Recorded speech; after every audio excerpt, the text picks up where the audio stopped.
देश, दुनिया, समाज इन सब की दिशा अगर हम लोग एस्ट्रोलॉजी के माध्यम से जानने की कोशिश करें तो कैसा लगता है? वो हमारे देश के लिए, दुनिया के लिए कैसा रहने वाला है आने वाला साल? 2026 हमारे देश के लिए कल-पुतल बना रहेगा। अब उसको आस-पास में ये भी नहीं पता है कि कौन एस्ट्रोलॉजर हैं, जो ह्यूमन है या अब इतना महँगा उनका फी है कि अगर वो चाहे भी कि हमको कोई समाधान मिले, तो भाई पैसे ही तो समस्या है, पैसा देगा कहाँ से? ओम श्रीम ह्रीम ओम श्रीम ह्रीम ओम श्रीम ह्रीम इसका जाप करिए। जैसे युवा लोग आज लिविंग में रह रहे हैं, वैसे ही होता है शादी के बाद उसकी लिविंग शुरू होनी। वो शादी करके एक वाइफ तो घर में रखा हुआ और एक वाइफ कहीं बाहर रखा हुआ, तो उसका शादी के साथ साथ में लिविंग चल रहा है। मुझे लगता है कि भारत भर में 70% लोगों ने जो रत्न पहनी है उनको आवश्यकता नहीं तो नहीं है।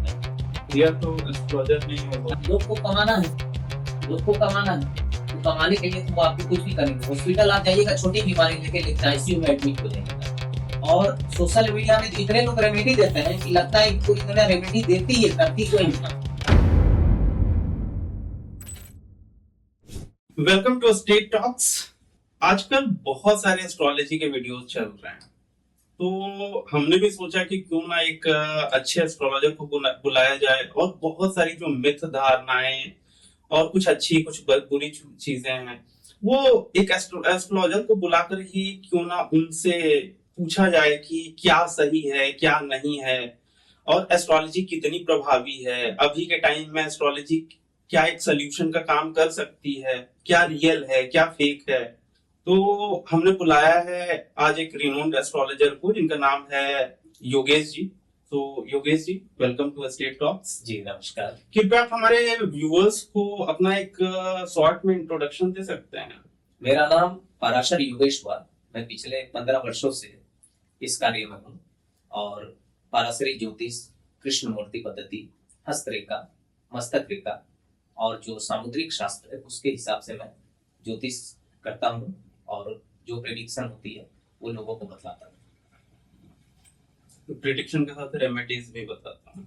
जी हाँ, बिना रेमेडीज के तो जो है ज्योतिष अधूरी है। लेकिन आजकल जैसी रेमेडीज चली हुई है कि ये कर लीजिए वो कर लीजिए, इस विषय से अलग हटकर ही जो ट्रेडिशनल रेमेडी है वो मैं ज्यादा बतलाने की चेष्टा करता हूँ, कोशिश करता हूँ। आजकल तो आप लोगों का ही टाइम, मतलब जहां भी फोन अगर खोलें तो एस्ट्रोलॉजर, न्यूरोलॉजिस्ट, इन्हीं सब के वीडियोस। तो अभी कैसे देख रहे हैं? कुछ टाइम पहले तक जो एस्ट्रोलॉजी इतनी ज्यादा, मेरे को लगता है अभी आने वाले पिछले 2-3 सालों में एस्ट्रोलॉजी घर घर तक पहुंच गई है। मोस्ट ऑफ द लोग जो है वो इंटरेस्टेड होने लग गए हैं एस्ट्रोलॉजी की, मेरे अपने फ्यूचर को जानने में और बाकी चीजों में। तो आपने कैसे देखा है कि पिछले 3-4 सालों में एक बाढ़ जैसा आ गया है या फिर उसी तरीके से है? मुझे तो ऐसा महसूस होता है कि हर 4 घर में एक घर ज्योतिष का होगा।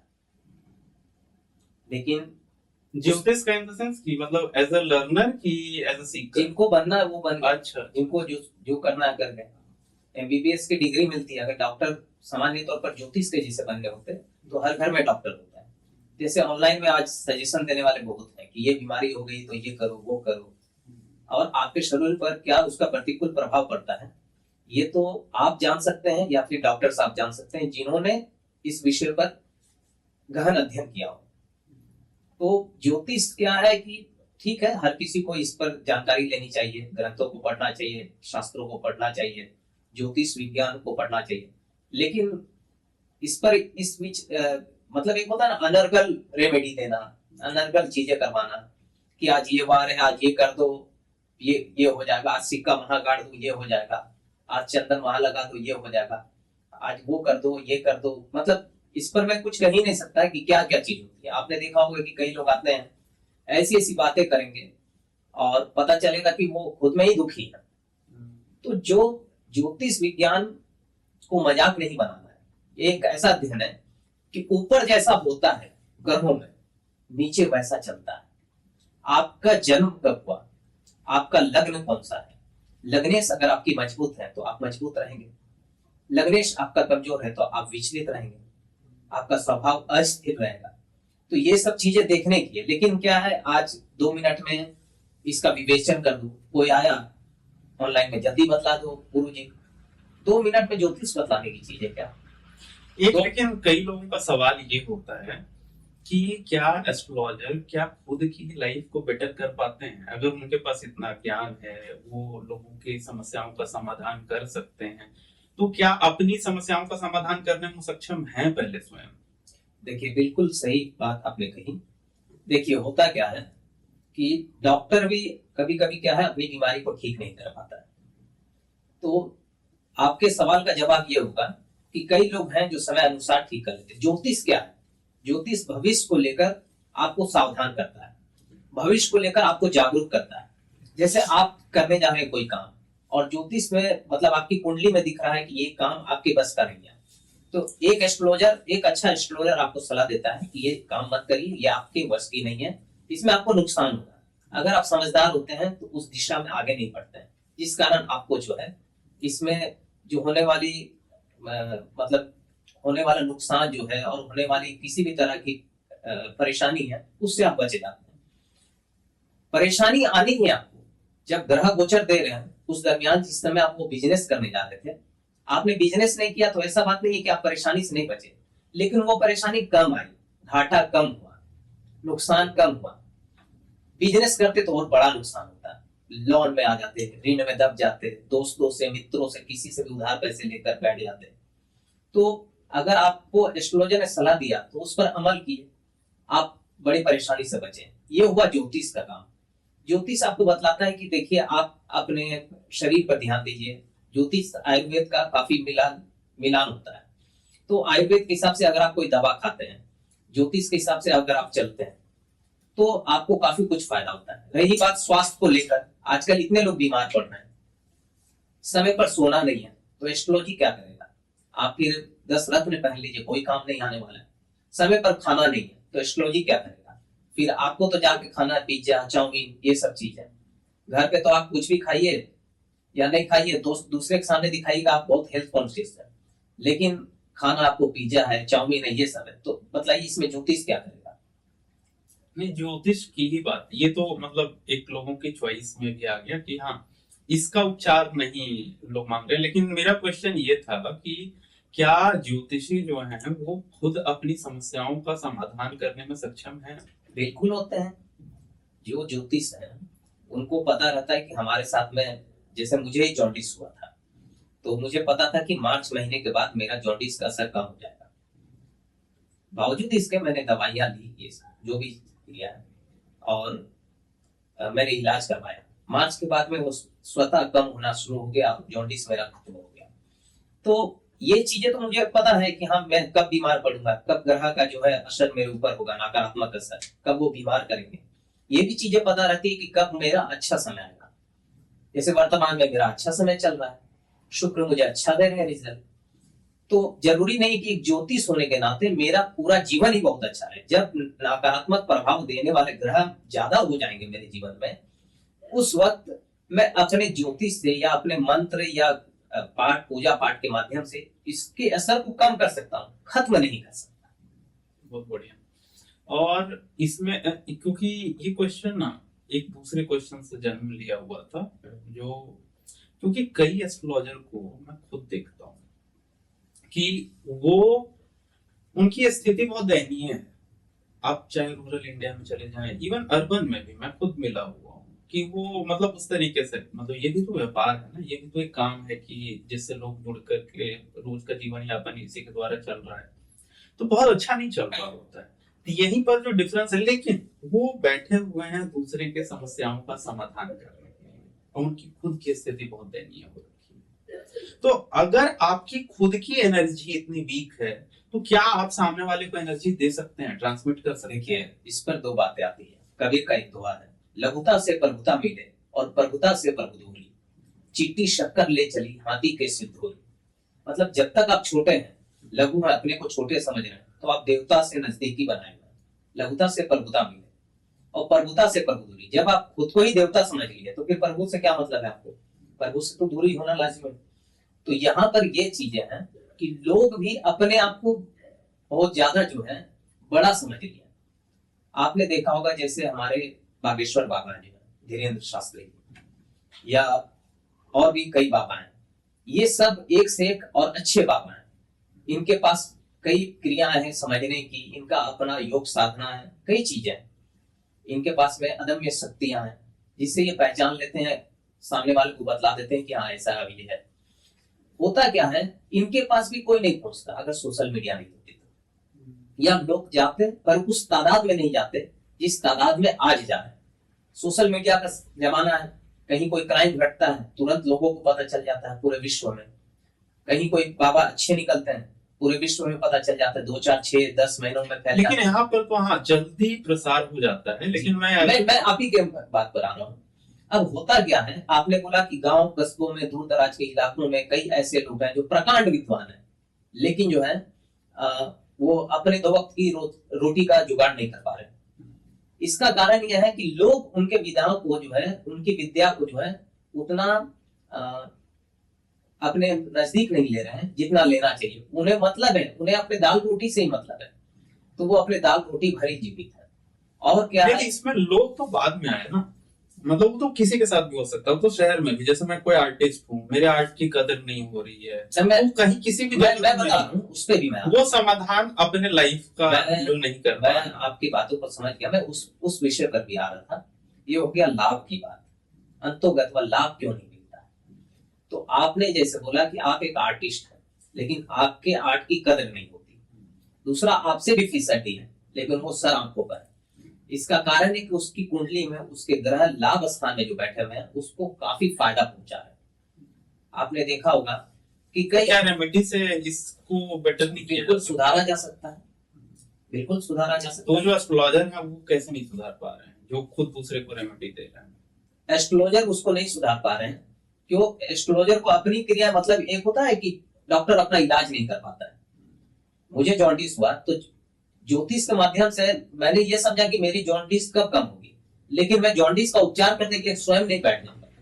तो ये उस एस्ट्रोलॉजर को उस समय समझना। लेकिन ये चीज आप ध्यान में रखिए, जो इंसान को जन्म के समय कुंडली उसकी जो बन जाती है, जो जन्म कुंडली बनती है, मतलब कि उसके ग्रह में क्या क्या उसको फायदा देना है क्या नहीं देना है। तो आपने कई देखा होगा, कई नेता मंत्री ऐसे हैं जो निकम्मे रहे हैं पहले, लेकिन आज के दिन में वो राज्य मंत्री बने हुए हैं, कैबिनेट मंत्री बने हुए। क्यों बने हुए? क्योंकि उनका लाभ स्थान, उनका जो पोजीशन है, उनका कर्म स्थान, 10वां भाव, 11वां भाव, ये 6ठा भाव, ये बहुत ज्यादा जो है अच्छा है उनका। कई लोग ऐसे होते हैं कि जो आपने ज्योतिष को लेकर कहा, आर्टिस्ट को लेकर कहा, ये अपने भाग्य को सुधार सकते हैं लेकिन उस रूप में नहीं सुधार सकते जो स्वतः ग्रह देते हैं। अल्टीमेटली तो बात आ गई किस्मत पे ही ना, कि अगर मेरी किस्मत में है तो मुझे मिल जाएगा, नहीं है तो कोई दे नहीं सकता है। देखिए, एक होती है किस्मत, कि किस्मत होगी तो मिल जाएगा। और आजकल क्या है, सोशल मीडिया का जो युग है, आपने देखा होगा अचानक कोई गायक हिट हुआ, 3 महीने रहा फिर चला गया, 3 महीने वो लोगों के नजर में रहा, यह चला गया। ये चीजें पहले भी होती थी। आपने गाना सुना होगा कि तुम तो ठहरे परदेशी साथ क्या निभाओगे। तो इस गाने को जिसने गाया, मैं गायक का नाम भूल रहा हूँ, अल्ताफ राजा। तो इन्होंने ये गाना गाया, क्या इसके बाद इन्होंने कोई 50 और गाने बनाए जो हिट हुआ? तो आज वो किससे कमा रहे हैं? उसी गाने से कमा रहे हैं। तो कई चीजों का होता है कि भगवान उनको कुछ एक ऐसी विशेष चीजें दे देता है जिसके मार्फत वो जीवन भर कमाते रहता है। ये तो इसमें से मैं इस बात से आपसे सहमत हूँ कि डॉक्टर खुद का इलाज करने में सक्षम नहीं होता, और अल्टीमेटली है कि जो ग्रह नेचुरली आपको मिले हुए हैं तो वो जो भी फल देना वो देते हैं। बाकी है कि एक एस्ट्रोलॉजर वो आपको सहयोग कर सकते हैं बेटर करने में। लेकिन कई बार तो ये भी आप देखते होंगे, मैं आप ही के पॉइंट को एक्सटेंड कर रहा हूँ, कि आप जो एस्ट्रोलॉजी रेमेडी देते होंगे या बाकी चीजें, वो शायद बहुत सारे लोग हैं जो नहीं कर पाते, तो वो भी एक कारण हो सकता है कि उस बेहतर तरीके से रिजल्ट को ना पाने का। ये आपने जो मैं भूला वो आपने बतला दिया। बहुत सारे लोग नहीं, 100 में 80% लोग नहीं करते, और उसके बाद भी कॉल करके वो बोलेंगे बाबा ये काम नहीं होगा। और दूसरी चीज है कि आपके अंदर में भी तो पॉजिटिविटी होनी चाहिए। आप कुछ करिए मत करिए, आप कोई रेमेडी मत करिए, लेकिन आपके अंदर का विश्वास नहीं टूटना चाहिए। देखिए, आज के युग में जो अभी दौर चल रहा है, पिछले 10 वर्षों 15 वर्षों में देखिए आत्महत्या काफी होने लगा। युवा जो थोड़े से परेशान होते हैं आत्महत्या कर लेते हैं, स्टूडेंट परेशान होते हैं, नंबर कम आएगा, तनाव है, आत्महत्या कर लेते हैं, या कोई लाछन लगा दिया तो सुसाइड कर लेते हैं या प्रयास करते हैं। क्यों करते हैं? उनको परेशानी बस थोड़े देर के लिए आई, जब उनके ग्रह जो है, जब उनका 6, 8, 12 भाव का जो ग्रह है और उसके साथ में मारक ग्रह जो भी हो गए वो सब जुटते हैं, या राहु केतु जब उसमें आते हैं, शनि का प्रकोप आता है, तो उनका माइंड डाइवर्ट होता है, तो वो टूटने लगते हैं। और अचानक जो है, मतलब आप कल रात तक मिले वो काफी अच्छे, दूसरे दिन सुबह खबर मिलती है कि वो सलट गए। क्यों ऐसा हुआ? क्योंकि कई ग्रह आके उनके मनोभाव को तोड़ने का प्रयास किया। अगर वो योग साधना करते, अगर वो पॉजिटिविटी रखते तो इतनी जल्दी नहीं टूटते। तो क्या मतलब इससे एक और क्वेश्चन आ रहा है ना कि ये कहा जाता है कि अब मृत्यु की तारीख जन्म में ही लेकर के आते हैं कि आपका मरना जिस समय में निश्चित है, तो क्या उस तरीके से क्या हम अपने मृत्यु को टाल सकते हैं किसी भी तरीके से? मृत्यु को टालना तो देखिए, मृत्यु, मरना, जन्म लेना और मरना, मतलब जन्म मरण तो ऊपर वाले के हाथ में है। लेकिन अकस्मात जो मृत्यु होती है उसको आप बिल्कुल टाल सकते हैं। जैसे अकस्मात मृत्यु, आप सोच रहे हैं कि नहीं मेरा ये, जैसे कभी कभी आपने देखा होगा जुड़वा बच्चा, 1-2 मिनट का फर्क है, लेकिन एक बच्चा जो है बहुत सौभाग्यशाली है और एक दुर्भाग्यशाली है। क्यों है ऐसा? कहीं ना कहीं ग्रहों का प्रकोप है, ग्रह बदल गए 2 मिनट के अंतराल में, तब ना है। नहीं तो दोनों बच्चे एक ही जैसा मुस्कुराते, एक ही जैसे हंसते, एक ही जैसा खाते, पसंद एक जैसी होती, तो पता चल रहा है एक चीनी वाला चाय पीता है, एक चीनी वाला चाय पसंद नहीं करता है, या चाय ही नहीं पसंद करता है, एक लंबा है एक नाटा है। आपने बोला कि टाला जा सकता है, तो अगर टाला जा सकता है अकाल मृत्यु को, तो आप तो चार्ट देख के भी बता सकते हैं ना कि इसकी एक्सीडेंट से मृत्यु होगी। तो अगर चार्ट में दिख रहा है कि एक्सीडेंट से मृत्यु होगी, वो भी चार्ट में ही दिख रहा है, तो आप उसको कैसे फिर टाल देंगे? मृत्यु के कई प्रकार होते हैं, एक तो है जन्म मरण, सब ऊपर वाले के हाथ में है। लेकिन कभी कभी ऐसा होता है, मैंने खुद देखा है, एक शिक्षक, इकोनॉमिक शिक्षक है संस्कृत के, जो केंद्रीय विद्यालय में थे, और ट्रेन में मेरी उनसे मुलाकात हुई थी। वो भी ज्योतिष में 4 साल पढ़े लिखे थे, तो उन्होंने पहले अपना हाथ दिखाया, बाद में अपने बारे में बतलाया कि हाँ मैंने ये किया। उनके हाथ को मैंने देखा, उनकी लाइफलाइन पूरी टूटी हुई थी, उनकी कोई भी लाइन जो है अच्छी नहीं थी, लेकिन उन्होंने एक ही लाइन कहा कि काल उसका क्या करे जो भक्त हो महाकाल। महाकाल के बहुत बड़े भक्त, तो जब आप भक्त बनेंगे तभी ना कुछ बचेगा। आप उसी के पास चले जाइए जो आपके जान लेता है। जब आप उसके दरबार में रहिएगा तो जान लेने के पहले भी वो सोचेगा, क्योंकि वो देख रहा है कि हाँ वो स्वयं मेरे पास रहेगा। पूजा पाठ करना नहीं है, सभी तरह से नकारात्मक चीजों से घिरे रहना है। तो यहाँ पर एक और योगेश जी कॉन्ट्राडिक्शन है कि महाभारत सब लोगों ने पढ़ा है, तो अभिमन्यु अर्जुन के पुत्र, कृष्ण उनके मामा, तो वो बचा नहीं सकते थे उनको। अगर हम तो भगवान से प्रे करेंगे कि हमें बचा लीजिए, भगवान तो उनके रिलेटिव हैं, तो जब भगवान वहां सामने देख रहे हैं कि अगर ये जाएगा चक्रव्यूह में तो मर जाएगा, नहीं आ पाएगा वापस, फिर भी क्यों नहीं बचा रहे हैं उसको? तो मेरे प्रे करने से भगवान मेरे मौत की तारीख कैसे डाल देंगे? जन्म होना और जन्म के बाद में जो भी क्रियाएं होती है वो पूर्व जन्म से भी जुड़ी हुई होती है।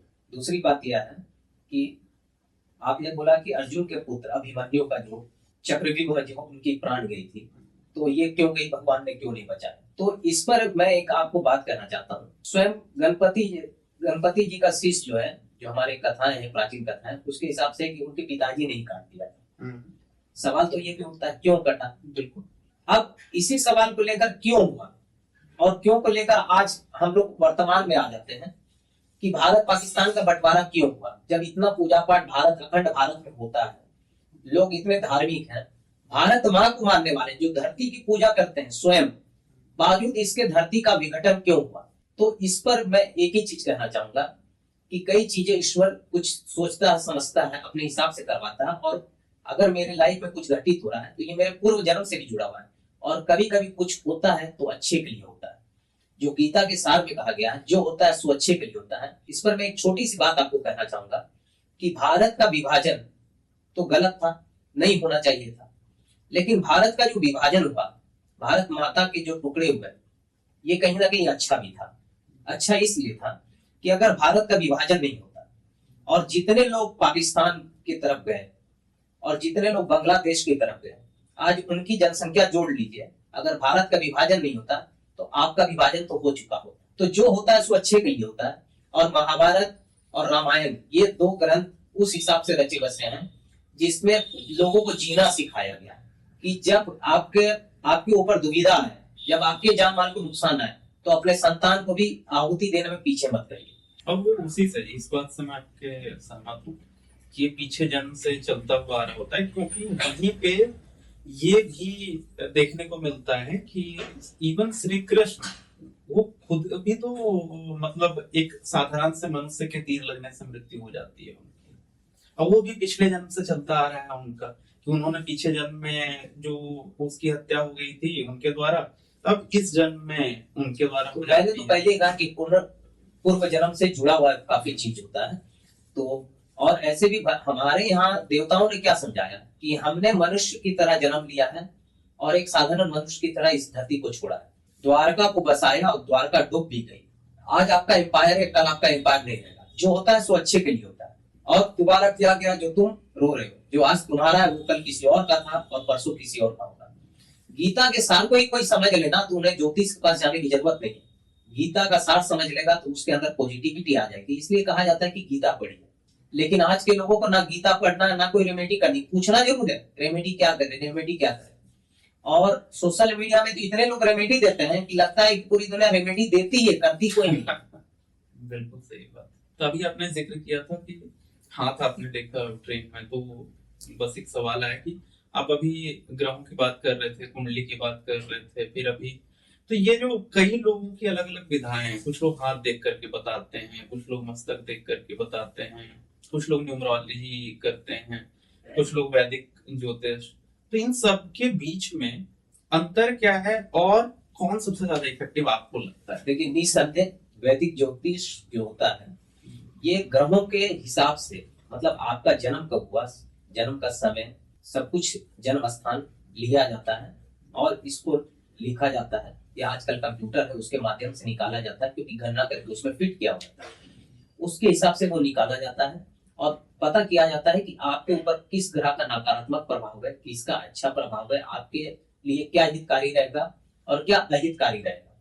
दूसरी ओर जो हस्तरेखा है ये 70% तक आपके बारे में बतला देती है। जैसे वैदिक ज्योतिष से वो ये बतला देगी कि आपको 2 महीने जो है थोड़ा सचेत रहना है, नहीं तो आपको यहाँ चोट लगने की संभावना है, या कुछ रुकावट आएगा, या आप ऋण में फंसिएगा, या कोई ना कोई आपको दुविधा आएगी, बहुत बड़ी दुविधा आएगी या छोटी आएगी। हस्तरेखा से जो बहुत प्रकांड विद्वान होते हैं ये चीज बतला सकते हैं, नहीं तो ये 70% ही लोग फलदायक बातें करते हैं कि हाँ उसमें ये होता है कि अभी आपका समय अच्छा है, प्रॉपर्टी का समय चल रहा है, मस्तक रेखा अच्छी है, माता पिता कैसे हैं, कब आपका क्या होगा, व्यवसाय में कैसे है, ये सब हस्तरेखा से पता चलता है। क्या नहीं बता सकते हैं? लिमिटेशन क्या है हस्तरेखा की? ये देखिए ये तो एक जितना आप इसका अध्ययन करिएगा तो ये अनलिमिटेड है, कहीं कोई लिमिटेशन नहीं है, इसमें कोई भी बैरियर नहीं है। आप जितना अध्ययन करिएगा उतने ज्ञानवान और प्रकांड बनिएगा। जैसे कुछ पद्धति में है कि आप डे टू डे लाइफ का प्रेडिक्शन कर सकते हैं कि 2 दिन बाद क्या होने वाला है, 4 दिन, क्या हस्तरेखा से ये सिर्फ आप वैदिक के जरिए कर सकते हैं। ग्रहों दर्शन के आधार पर आप उसको पढ़कर कर सकते हैं, हस्तरेखा के हिसाब से नहीं है। हस्तरेखा में वही कर सकते हैं जो इसके बारे में प्रकांड जानकारी रखते होंगे, जो प्रकांड विद्वान होंगे, वो ही आपको बतला सकते हैं। अमूमन ये मुझको लगता है कि 99% लोग नहीं बतला पाए कि 2 दिन के बाद क्या होना है, कब क्या होना है, या स्वास्थ्य पे कैसा असर है। ये वैदिक ज्योतिष के माध्यम से ही पता चल सकता है, क्योंकि उसमें एक एक चीज का विश्लेषण हो जाता है, कौन से ग्रह कब जुड़ रहे हैं, क्योंकि आपको नुकसान कब होता है, किसी का एक्सीडेंट कब होता है। अचानक आपने देखा होगा कि यहाँ कोई आदमी बैठा हुआ है, हंस रहा है, खेल रहा है, और अचानक उसको खूब खांसी और हॉस्पिटल में एडमिट हो गया। क्यों हुआ ऐसा? तो वैदिक ज्योतिष में हम लोग देखते हैं कि कई ग्रह जो नकारात्मक ग्रह हैं उनके जीवन के लिए, जो उनके स्वास्थ्य पर प्रतिकूल असर करते हैं, उनका ज्यादा वहां पे 9 ग्रह में 7 ग्रह वही जुट गए तो उनको ले डूबे। लेकिन अगर मान लीजिए 9 ग्रह में 5 ग्रह अच्छे हैं, 4 ग्रह ही, तो उनको स्थिर रख दी। ये चीज है, क्योंकि ग्रहों में ग्रह में ग्रह, जैसे आपने पढ़ा होगा महादशा, अंतरदशा, प्रत्यंतर दशा, वैसे करके दशाएं चलती, तो कुछ कुछ मिनट में भी कई ग्रह जो पार होते रहते हैं हमारे। तो बहुत लोग जैसे आप जिक्र ही कर रहे थे कि रेमेडी बताया जाता है, करता नहीं है कोई। कभी कभी लगता है कि जो बता रहे हो वो भी कर रहा है या नहीं। तो जो इतनी रेमेडी की बाढ़ आई हुई है कि, और अगर रेमेडी करने भी लगे इंसान कि अभी ये कर लो, कल वो कर लो, परसों वो कर लो, तो बहुत ज्यादा कॉन्शियस नहीं हो जाएगा इंसान कि यार हम बिल्कुल, मतलब अपना कंट्रोल खो देना कि जैसे नेचुरली हम कुछ करना चाहते हैं वैसे नहीं करके कि आप जाएंगे तो इसी टाइम में जाएंगे, राहु काल में आप बाहर नहीं निकलेंगे, फिर हर चीज के लिए देखिए, एक एक किसी शायर ने एक शायरी कही है, मैं उसके साथ इस बात का जवाब देता हूँ कि आंस बनती है टूट जाती है तो एक किरण सी मुस्कुराती है। आज आप सोच रहे हैं मैं स्ट्रेस में हूँ, मैं क्या करूँ, मैं मर जाऊं, मैं कुछ कर लूं, मतलब आंस बन रहा है, टूट रहा है। आपने उम्मीद की एक किरण, उम्मीद की एक किरण बनती है, टूट जाती है, तो भी एक किरण मुस्कुराती है कि एक किरण है, आशा की किरण है कि आप उस किरण के जरिए जो है मतलब प्रकाश मिल रहा है आपको कि आप कामयाब होंगे, आप अपने मार्ग में चलिए विश्वास के साथ। लेकिन आपको चलना है नहीं। पूछो उस बदनसीब दुल्हन से जिसकी बारात लौट जाती है।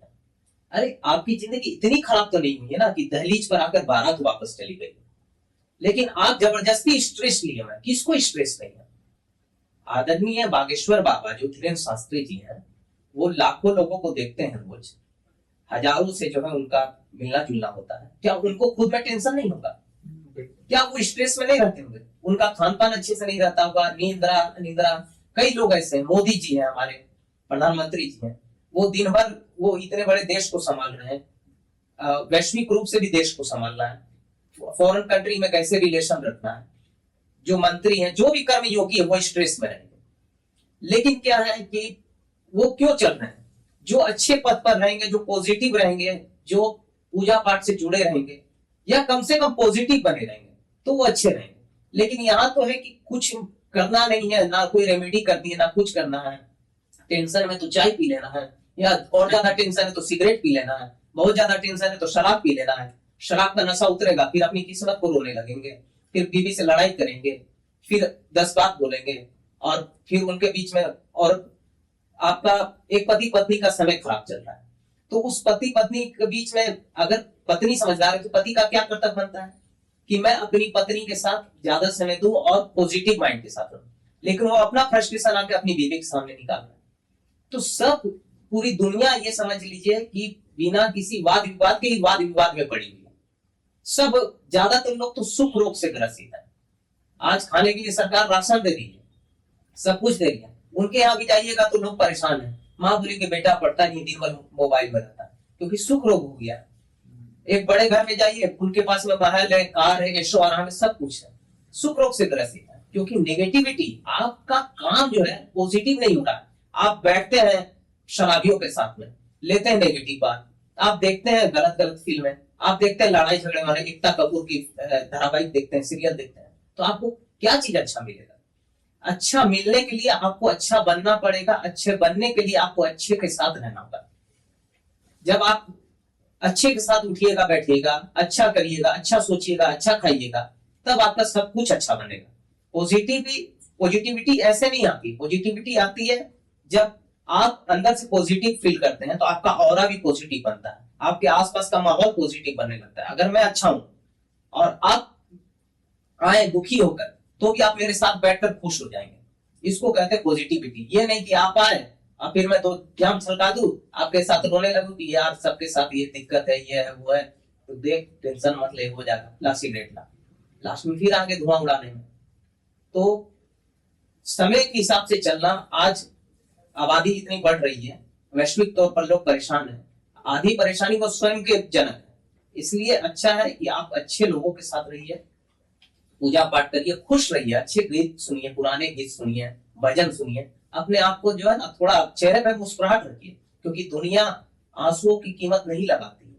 जो रोते हैं उनकी कोई वैल्यू नहीं होती है दुनिया में। जब आप मुस्कुराएंगे, अपने अंदर दिखाएंगे कि सामर्थ्य है आप में, तो देखिए कुछ नहीं होते हुए भी सामने वाला आपको सैल्यूट करेगा। बिल्कुल। जितनी चीजें आपने बोली, आपका तो डेली कई क्लाइंट से आमना सामना होता होगा, आप अपनी सर्विसेज देते होंगे, तो इन प्रॉब्लम से तो आपको रेगुलर फेस करना पड़ता होगा कि वो आ तो गया है कंसल्टेशन के लिए, लेकिन जो आप बोलने वाले हैं आपको भी कई बार पता रहता होगा कि ये फॉलो नहीं करने वाला है, अगर मैं उससे समझा भी दूं तो उसको कैसे, और मेजरली किस तरह के आप लोग सबसे अच्छे लोग मेरे को ऐसा लगता है कि हैं जो सबसे ज्यादा लोगों के जीवन में किस समस्याएं, कौन सी समस्याएं चल रही है वो बताने के लिए। तो किस तरह के समस्याओं से ग्रसित लोग सबसे ज्यादा आते हैं आपके पास? देखिए, सबसे ज्यादा लोग आते हैं करियर को लेकर। आज के समय में लोग इस बात को लेकर खुशी है कि धीरे धीरे सजग हो रहे हैं और एस्ट्रोलॉजी के प्रति सजग हो रहे हैं, तो इसमें सोशल मीडिया का भी योगदान है जो तारीफ करनी चाहिए, क्योंकि सोशल मीडिया ने कई अच्छी चीजें भी दी हैं। ऑनलाइन प्लेटफॉर्म के कारण भी लोग इस पे मतलब जिज्ञासा लेकर आते हैं। तो सबसे ज्यादा है कि करियर को लेकर, और ऐसे तो युवा है भरे हुए, तो प्यार से तो मतलब रहेगा ही कि हाँ मेरा प्यार टूट गया है, अब पुरानी मिलेगी नहीं मिलेगी, नई कब मिलेगी, ये सब चीजें। और सबसे तो ज्यादा नहीं मिलेगी उसका भी क्वेश्चन आता है। जी हाँ, बिल्कुल नहीं मिलेगी उसका भी क्वेश्चन आता है कि कब मिलेगी, क्योंकि अब पुरानी तो छोड़ के चली गई है, पुराना कोई छोड़ के चला गया। और सबसे ज्यादा कष्ट का तो दुख इसमें पुरानी वाली के जाने का रहता है कि नई वाली कब आएगी उसमें डिले हो रहा है उसका रहता है? ये तो आप वही जानेंगे क्योंकि अपना तो काम ये है क्वेश्चन बताने मेरे का। को थोड़ा ऑकवर्ड लगा कि ये थोड़ा, क्योंकि इस तरह का क्वेश्चन लेकर के आना कि पुरानी गई है नई वाली कब आएगी। देखिए, सबसे ज्यादा जो प्रश्न पूछे जाते हैं, ऐसे तो युवा हैं जो पढ़ रहे हैं लिख रहे हैं, तो करियर को लेकर पूछते हैं कि हमारी जॉब कब लगेगी, या मैं सफल हो पाऊंगा या हो पाऊंगी, कुछ भी है। फिर लोग आते हैं सबसे ज्यादा पूछने के लिए कि हमारी जॉब चेंज कब होगी, मैं स्विच करना चाहता हूँ दूसरे कंपनी में लेकिन नहीं कर पा रहा। यहाँ पर मैं कहना चाहता हूँ, देखिए ये भी ग्राहक ऐसा है। कई लोग ऐसे होते हैं जिनको मैं स्पष्ट बोल देता हूँ कि आप काफी लंबे समय से एक ही कंपनी में होंगे, वो कहते हैं हाँ बिल्कुल सही बात है, क्योंकि उनका योग नहीं दिख रहा ना। ऐसे लोग बहुत मजबूरी में जो है जब जॉब चेंज करते हैं, बहुत मजबूरी में करते हैं, या इतने मजबूर रहते हैं कि जॉब चेंज ही नहीं कर पाते, और जब करते हैं तो बहुत मजबूरी मतलब झटपट उनका जॉब चेंज होता है। और ये भी देखना होता है कि जब वो उस नौकरी को छोड़ रहे हैं तो क्या उनको दूसरी नौकरी मिलेगी या नहीं मिलेगी, ये सब चीजें स्पष्ट रूप से देखी जाती हैं। दूसरा है विवाह को लेकर कि विवाह कब होगा। अब इन्होंने अपना समय तो पार कर दिया, विवाह का समय होता है जो 20 साल से लेकर 30 साल के बीच में, लेकिन इन्होंने वो समय तो पार कर दिया। तब तो ज्यादातर आबादी पार कर चुकी है। हाँ, विवाह को लेकर तो इतने प्रश्न आते हैं कि आप विश्वास नहीं करिएगा, प्रतिदिन कम से कम 100-150 लोग इसीलिए आते हैं कि विवाह कब हो, उनके मम्मी पापा या स्वयं वो आएंगे। अच्छी बात है कि वो जागरूक है, युवा भी जागरूक है, जो खुद सीधे सवाल करते हैं कि हमारी शादी कब होगी। लेकिन विडंबना इस बात की कि जब शादी का समय था तब आपने किया नहीं, तब आपने प्यार किया। और कई लोगों के जीवन में प्यार का भी योग नहीं होता है और विवाह का भी नहीं होता है, और इसलिए आपने देखा होगा कि कई लोगों के 45 वर्ष की उम्र के बाद शादी होती है, क्योंकि ग्रह उसको 45 वर्ष के पहले दे नहीं रहे।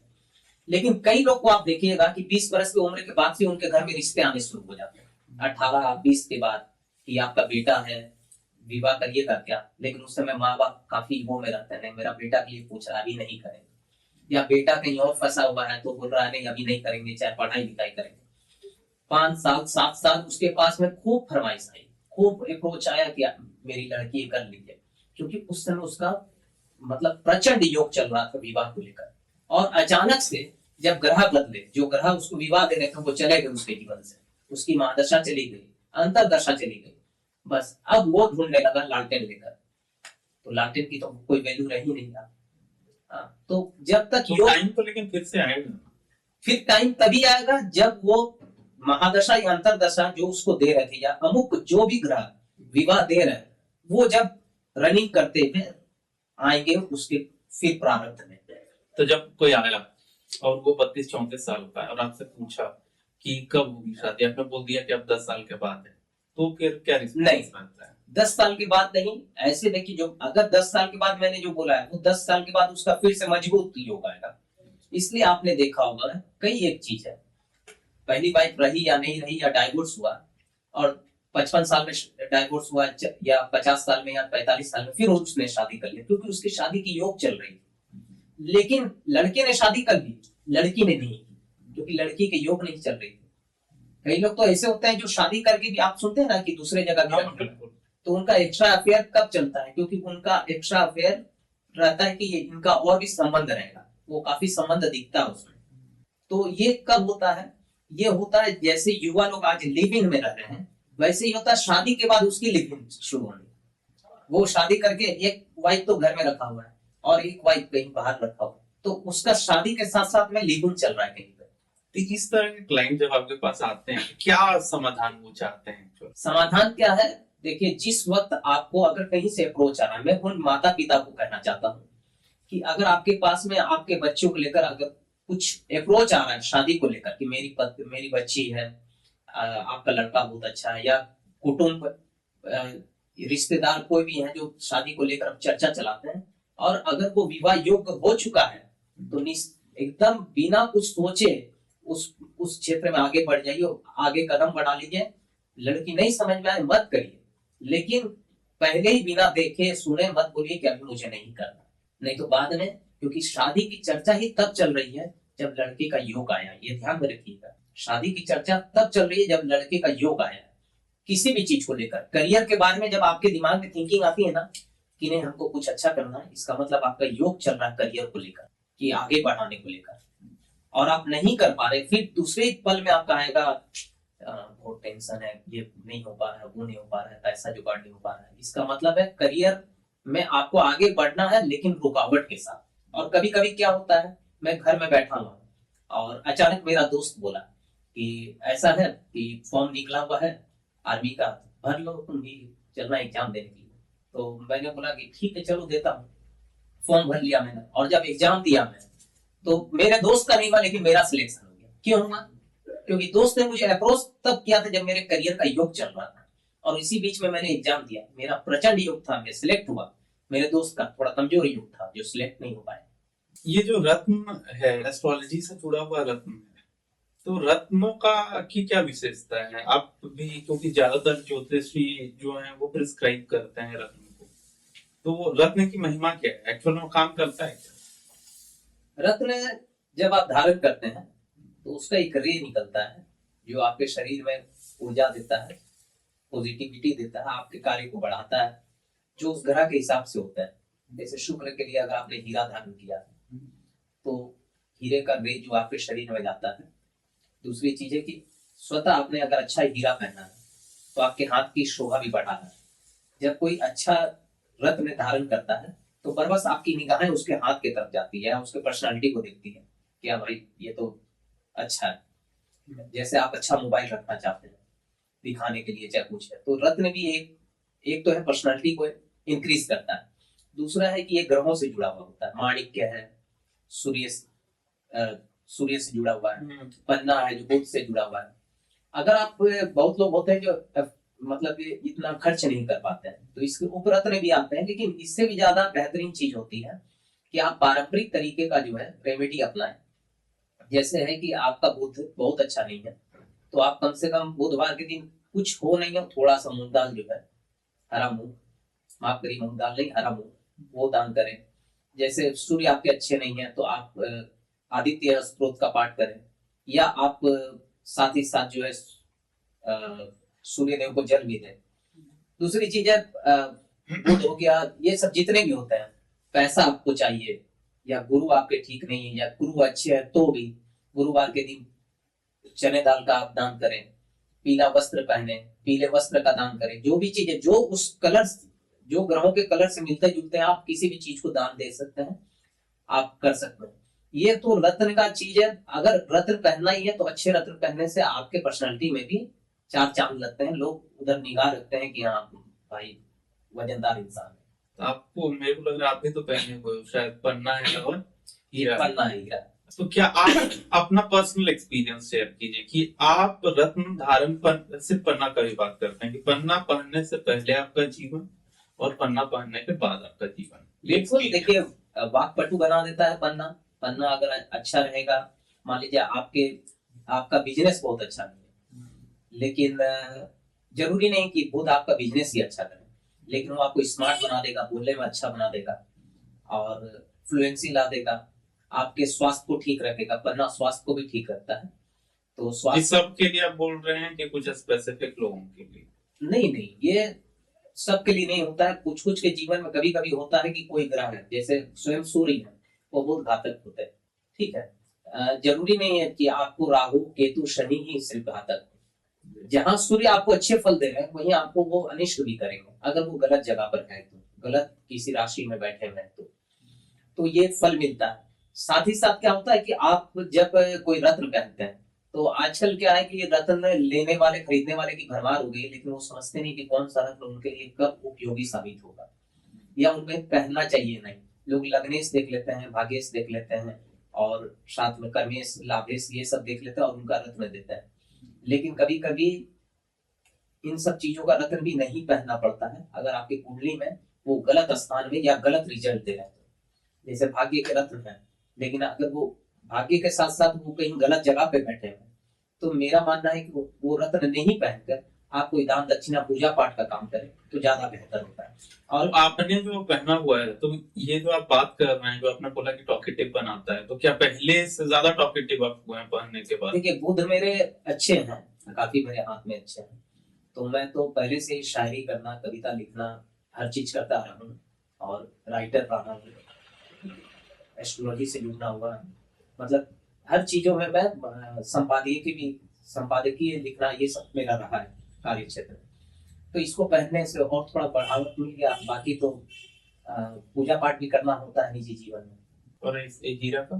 हीरा स्मार्टनेस बढ़ाता है आपने। हीरा आपने पहले पहना, हीरा का काम क्या है? वो तो आपने बताया वीनस से रिलेटेड है। हीरा, देखिए हीरा भी व्यापार से रिलेटेड है। मैंने क्या कहा कि सिर्फ ग्रहों में कौन से ग्रह से है हीरा? शुक्र। क्या इसको पहनने के बाद आपके पास पैसे आने आने नहीं, ये आपका सवाल गलत है। मैंने आपको पहले ही बोला, जरूरी नहीं है। जैसे बुध आपके हैं तो ठीक है, बुध बिजनेस देते हैं, तो सिर्फ बिजनेस देते हैं ऐसा नहीं, बिजनेस के साथ स्वास्थ्य देते हैं, लाभ देते हैं, पैसा देते हैं, ये सब है। अब आपके जीवन में मान लीजिए बुध किस दशा में है, मतलब किस तरीके से है। जैसे हो सकता है बुध गलत जगह पर ही बैठे हुए आपके कुंडली में और वो बिजनेस नहीं दे रहे हैं, नौकरी दे रहे हैं, मार्केटिंग दे रहे हैं। जैसे आप एक एमआर है मेडिकल में, तो आप एमआर है तो 1000 एमआर होते हैं, लेकिन आप बहुत स्मार्ट एमआर है, जब जाते हैं तो डॉक्टर भी अट्रैक्ट हो जाते हैं आपकी तरफ। ये बुध का कमाल है। शुक्र का कमाल है जो आपको अट्रैक्टिव बनाता है। शुक्र का कमाल है, शुक्र भी बिजनेस को बहुत बढ़ावा देता है। जैसे आप किसी चमचमाती चीज का बिजनेस कर रहे हैं, लग्जरी चीज का बिजनेस कर रहे हैं, तो बुध के साथ शुक्र का जो है समावेश हो गया वहां पे, तब आप कर रहे हैं। आप BMW का शोरूम रखे हुए हैं, या मान लीजिए कोई अच्छा कपड़ा का दुकान रखे हुए हैं जहाँ अच्छे अच्छे लोग आ रहे हैं खरीदने के लिए, आप अच्छा खान पान का चीज रखे हुए हैं, तो ये सब चीजें शुक्र से देखी जाती है। हर ग्रह का सब चीज में योगदान है। ग्रह तो राहु भी बहुत अच्छे हैं, जब देते हैं तो फिर छप्पर फाड़ के देते हैं, लेकिन आप राहु में जब गलत संगत में रहते हैं तो आपके साथ फिर गलत होने लगता है। अति उन्मादी हो जाते हैं, अतिवादी हो जाते हैं, अति आप मतलब ओवर कॉन्फिडेंस आप पे होने लगता है, तो राहु आपको गलत रिजल्ट देने लगता है। शनि भी ठीक वही कराते हैं। शनि राहु है, शनि ये क्या बोलते हैं कि जब मैं तुम्हें दे रहा हूं तो उसका तुम कुछ मजा लो, कुछ जमा करो, कुछ दूसरे को मजा दो। ये नहीं है कि सब लूटपाट, मतलब सब तुम्हारा ही है, फिर बाद में लेते भी वैसे ही। जैसे शनि शुरुआत में जब आते हैं तो थोड़ा स्थिर रखते हैं, धीरे धीरे स्थिरता प्रदान करते हैं। ये बात पहले मन से निकाल लीजिए कि शनि है, राहु है, केतु है, ये सब जो है सिर्फ नकारात्मक फल देते हैं, नहीं, ये सकारात्मक फल भी देते हैं। बस ये है कि जब ये आपस में मिलते हैं और गलत जगह पर होते हैं और कोई दूसरे ग्रह जैसे बुध भी गलत है या सूर्य गलत है या अच्छे हैं, पहले गलत की बात करते हैं, तब आपके साथ गलत घटित होता है। क्योंकि आप सूर्य, यहाँ राहु शनि केतु ये सब मिल गए, कोई भी मिल गए या सब मिल गए तो ज्यादा गलत होगा। अब चंद्रमा के साथ में राहु मिल जाए या केतु मिल जाए या कुछ मिल जाए, जैसे अभी एक बच्चा है, उसने किसी मतलब बिना किसी बात के एकदम अच्छे घर का, उसने कोशिश की कुछ अनिष्ट करने की और बच भी गया, लेकिन बचने के बाद भी अभी वो जो है अच्छे मतलब अच्छी जिंदगी नहीं जी रहा, मतलब सेंसलेस है, पूरी तरह से जो है सजग नहीं है, चलते चलते गिर जाता है। माता पिता काफी मेहनत कर रहे हैं, तो ये किसने दिया? ये राहु केतु शनि में आकर चंद्रमा ने दिया। चंद्रमा ने उसके चित्त को थोड़ा शांत कर दिया, क्योंकि चंद्रमा मन के सौंदर्य के और आपके स्वास्थ्य के कारक है। चंद्रमा रिश्तेदारी करने के कारण, मीठी वाणी बोलने के कारण है। लेकिन जब गलत ग्रहों के साथ आ गए तो वो आपको बैठा भी देते हैं, और खुद का फल भी जब अच्छा नहीं दे रहे हैं तब और ज्यादा बैठा देते हैं, बैठा के फिर वो सुला ही देते हैं। तो ये चीजें हैं। रत्न जब भी धारण करना चाहिए, माफ करें, रत्न जब भी धारण करिए तो किसी अच्छे ज्योतिष को दिखाकर ही धारण करिए। मुझे लगता है कि भारत भर में 70% लोग ने जो रत्न पहनी है उनको आवश्यकता नहीं है तो भी उन्होंने पहनी है, या उनको गलत रिजल्ट मिल रहा है तो भी उन्होंने पहनी। तो दिया तो एस्ट्रोलॉजर नहीं होगा। लोग को कमाना है, लोग को कमाना है, तो कमाने के लिए तो वो आपको कुछ भी करेंगे। हॉस्पिटल आप जाइएगा छोटी बीमारी लेके, लेकिन आईसीयू में एडमिट हो जाइएगा। एक मेजर चीज मैं देखता हूँ, नोटिस करता हूँ कि किसी एस्ट्रोलॉजर का थोड़ा सा नाम होता है कि वो सोशल मीडिया पे थोड़ा फेमस हो गया, लोग अप्रिशिएट कर, थोड़ा बहुत जानने लग गए, व्यूअरशिप अच्छी आ गई, उनके फी इतने ज्यादा हो जाते हैं कि वो आउट ऑफ रीच हो जाते हैं। मतलब कई लोगों का तो मैंने वास्तु कंसल्टेंट, एस्ट्रोलॉजर 1-1 लाख रुपए वास्तु विजिट का फी ले रहे हैं, 25,000-30,000 रुपए वो चार्ट देखने का फी ले रहे हैं। ये सब क्या है? मतलब क्या वो समझ लेते हैं? मतलब किसको कैटर करना है उनको? ये तो कोर व्यापार है ना, ये तो बहुत खतरनाक तरीके से। देखिए, नहीं, इसका दोष आप उनको नहीं दे सकते। जिस प्रकार से अगर कोई डॉक्टर के पीछे जाकर खूब खर्चा कर रहा है तो इसका दोष आप डॉक्टर को नहीं दे सकते। ये अपनी मानसिकता का दोष है। जो अच्छे हैं, जो आपके घर के बगल में बैठे हुए हैं, उनको आपने भाव नहीं दिया, या जो आपके गांव कस्बों में कोई ना कोई होगा, या आसपास के गांव में होगा, शहर में होगा, पर आप उनको नहीं दे रहे, क्योंकि आपको आडंबर की ओर आकर्षित होना है। जो दिखा रहा है बस उसी की तरफ जाएंगे, क्योंकि वो दिखा रहा है, वो दिन भर टीवी में आ रहा है, वो दिन भर अपना प्रचार कर रहा है, या उसके बैनर पोस्टर लगे हुए, इसका मतलब वो अच्छा है। और कई लोग तो होते हैं जो बाजार में अपने आदमी को छोड़कर रखते हैं। मैं आपको एक बात बता दूं, एक डॉक्टर साहब, ऐसे मैं नाम नहीं लूंगा, तो एक नहीं ऐसे कई डॉक्टर हैं जो अपने आदमी को अपने छोड़कर रखते, गांव गांव में भेजते हैं, और वहां वो पान दुकान के पास खैनी रगड़ते हुए या पान खाते हुए बोलेगा कि फलाना तबीयत खराब था, वो डॉक्टर ने इलाज कर दिया। वो सामने वाले के दिमाग में भर रहा है कि वो डॉक्टर काफी बेहतरीन है, तुम बीमार पड़ो तो वहीं जाना। साथ में कौन करता है? एम्बुलेंस वाला। जब आप एम्बुलेंस वाले को अपने घर में बुलाते हैं और जैसे बोलते हैं भैया ले चलो, ले चलो, जल्दी चलो, लेके चलना है आसपास के सरकारी हॉस्पिटल में, या कोई अच्छे हॉस्पिटल में, प्राइवेट हॉस्पिटल जो काफी अच्छा है, तो बोलेगा मारना है क्या इसको? आपको मारना है क्या? हाँ, यहाँ ले जाइएगा, यहाँ ढंग से इलाज नहीं करेगा, इतना तक केस करता है। वो आपको डरा रहा है। आप उस समय इसलिए डर रहे हैं क्योंकि आप परेशानी में, और उस समय मानसिकता जो है आदमी की संकीर्ण हो जाती है, नकारात्मक प्रभाव पड़ता है और आप डर जाते हैं। तब वो बोलता है उस हॉस्पिटल में लेके चलिए जहां उसका कमीशन फिक्स है ना, वो उस हॉस्पिटल में लेके जाता है। और जब वहां पे मरीज की स्थिति गंभीर हो जाती है या वो मरने लायक हो जाता है, तो वहां के हॉस्पिटल वाले आपका हिसाब किताब करके आपको रफा दफा करके सरकारी हॉस्पिटल भेज देते हैं, क्योंकि वो अपने जिम्मे तो लेंगे नहीं होंगे। तो ये चीज है। ठीक उसी तरीके से आप एस्ट्रोलॉजी को भी जोड़ सकते हैं कि जब लोग प्रचार कर रहे हैं और उसका प्रचार कर रहे हैं, अब देखिए बात निकलेगी तो दूर तक जाएगी, लेकिन ये चीज है, इसमें आपको अपनी बुद्धि का प्रयोग करना है कि कहाँ जाना है, कहाँ नहीं जाना।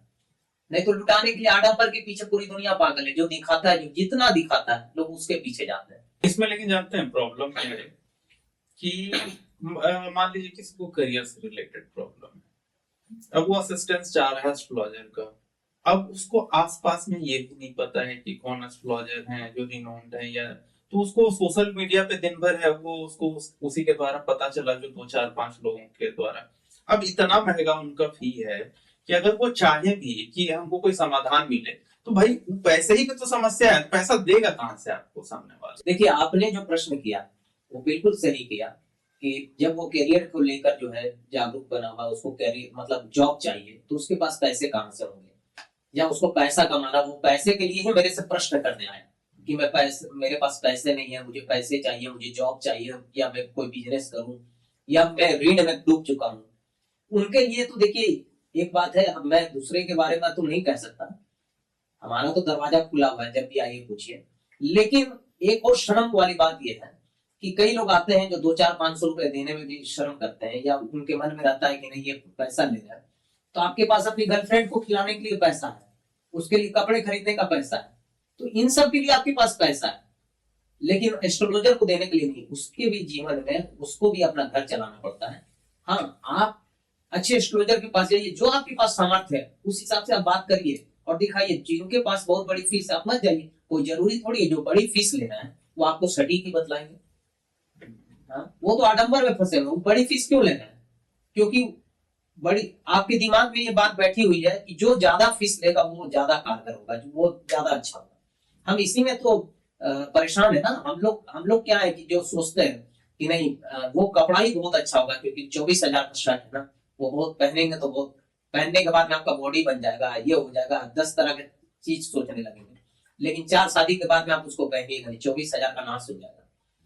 जबकि अगर आप स्मार्ट हैं, आपके अंदर में पॉजिटिविटी है, देखिए जब आप अंदर से कोई चीज सोचते हैं ना तो आपके चेहरे में वो निखर के आता है। वो ये बिल्कुल सही बात है योगेश जी। बस इसमें एक डिफरेंस क्या है कि जैसे बड़े से बड़े डॉक्टर से भी आप कंसल्ट कीजिए, उनसे कंसल्टेशन लीजिए, जो उनका फी है ना, तो वो ऐसा कभी मैंने किसी डॉक्टर का फी नहीं देखा है कि मैं गया उनसे परामर्श लेने की मेरे को ये प्रॉब्लम है और उनकी फी मैंने देखी हो कि 15,000 फी है, उनकी 25,000 फी है, सिर्फ 1 लाख रुपया है कि मेरे साथ 5 मिनट बैठने की। ये फी एस्ट्रोलॉजर्स की क्यों? भले ये उनकी चॉइस है, मतलब हम इसमें ऐसा नहीं है कि मैं बोल रहा हूँ वो गलत कर रहे हैं या सही कर रहे हैं। मैंने तो आपको कहा कि ये उनके जीवन से जुड़ी बात है, ये उनका अपना सारोकार है कि हाँ उनको फीस क्या रखना है।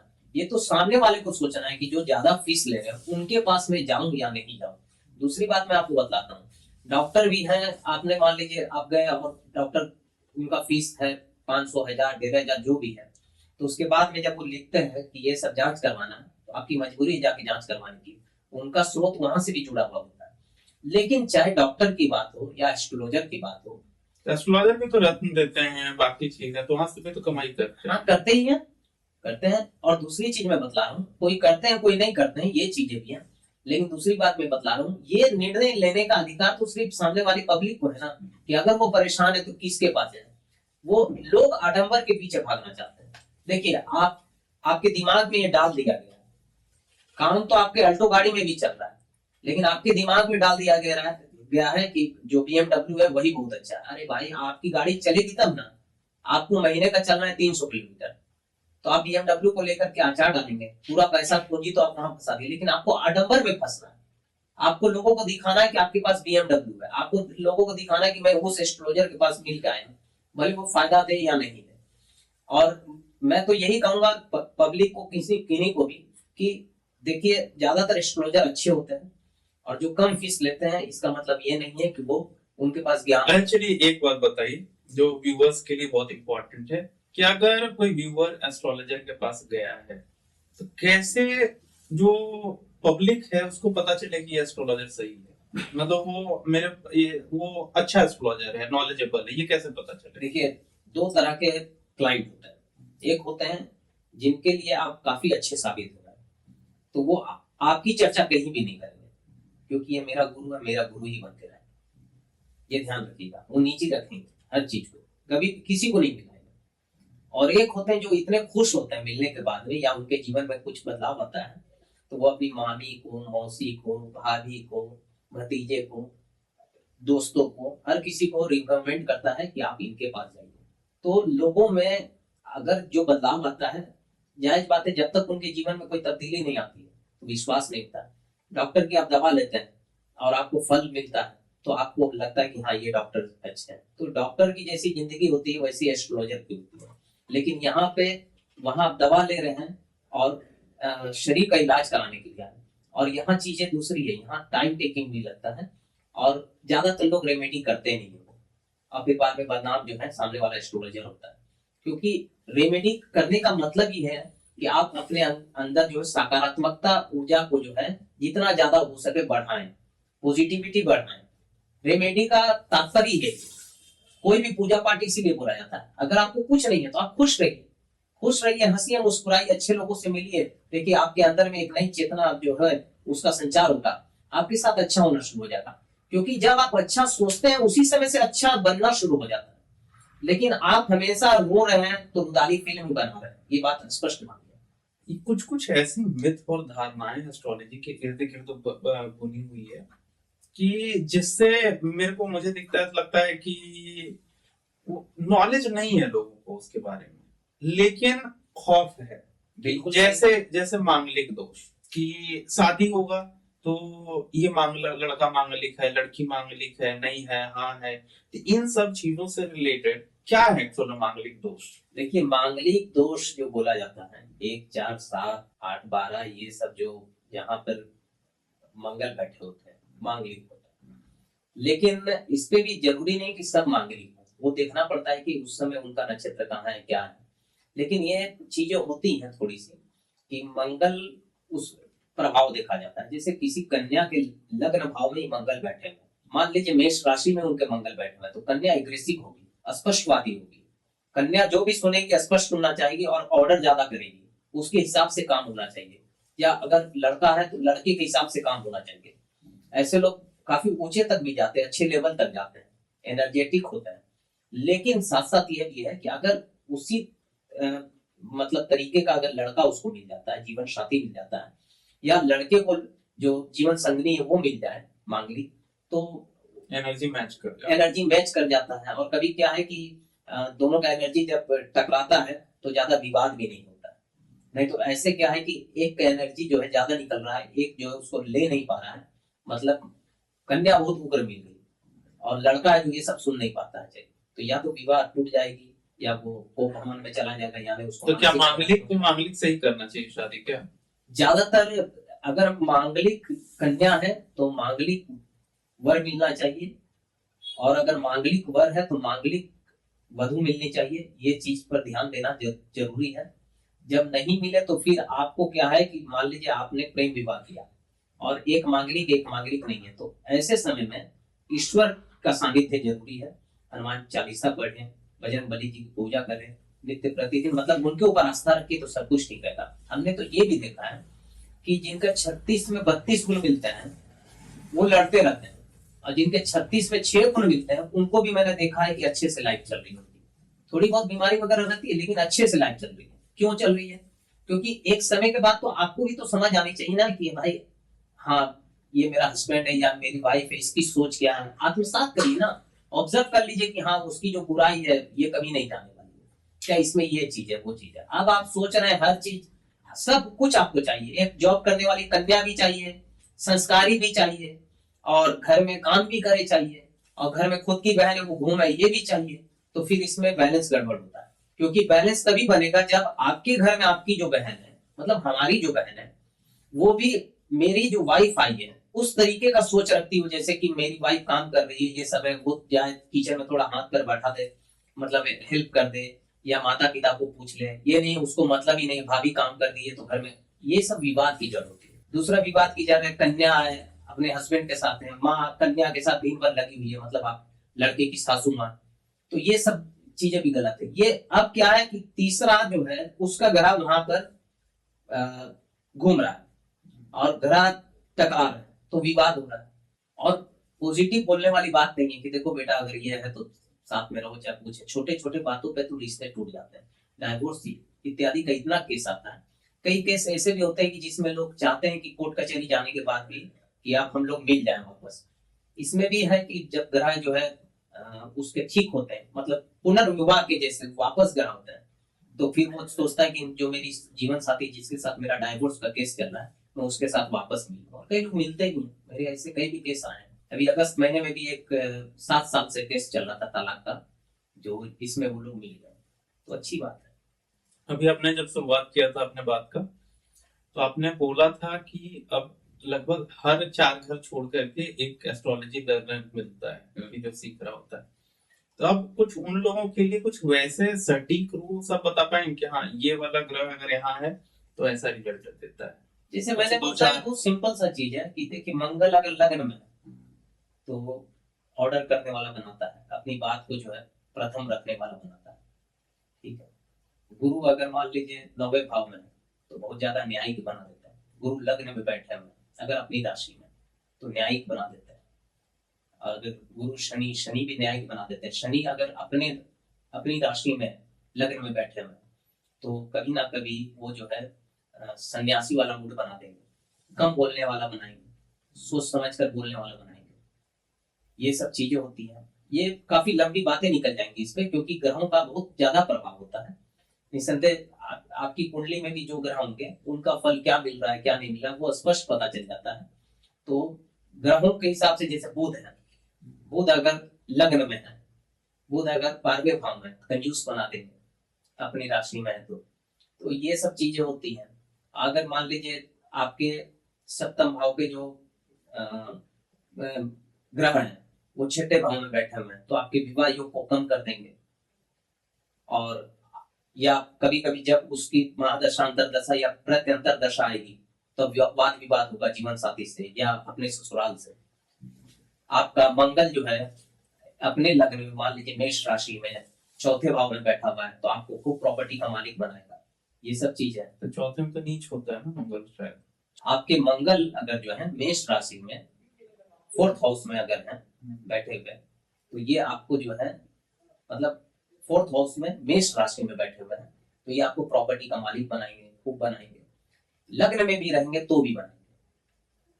तो ये सब चीजें होती हैं। लेकिन अगर ये आपके चौथे भाव कर्क राशि में बैठे हुए हैं तो मंगल आपको देंगे तो जरूर, लेकिन आपको कमजोर बना देंगे।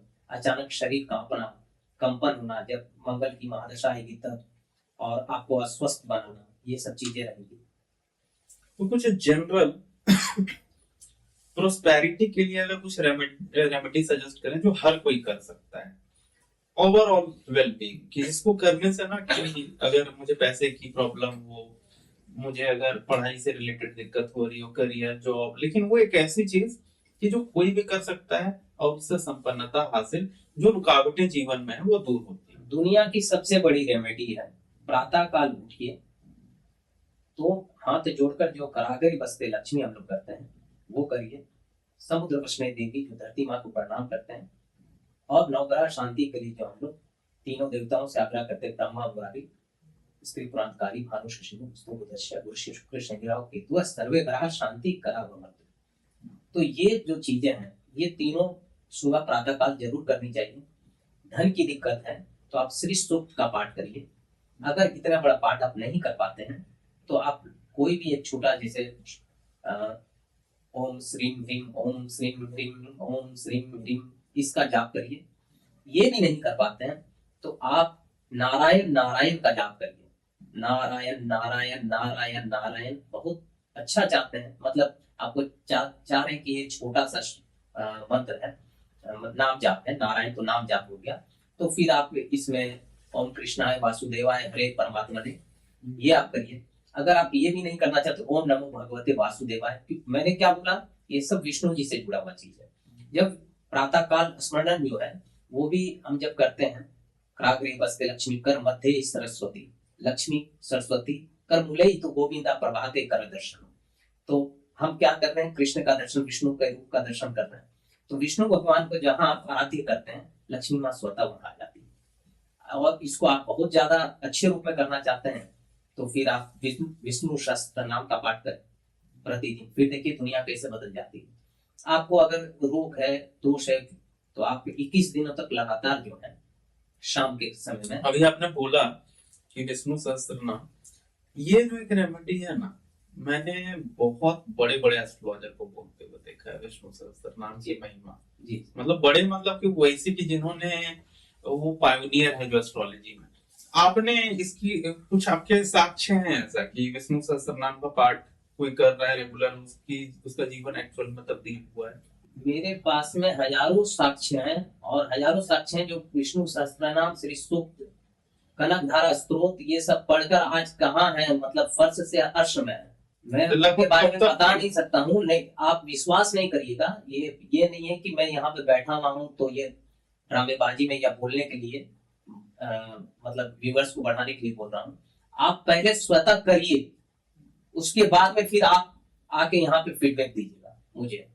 मैं बोलूंगा तो होगा कि नहीं। लगभग कितने दिन करने से ऐसा है कि 3 महीने करिए विष्णु सहस्त्र नाम इत्यादि, तो आप 21 दिनों के बाद आपका जिंदगी बदलना शुरू हो जाएगा।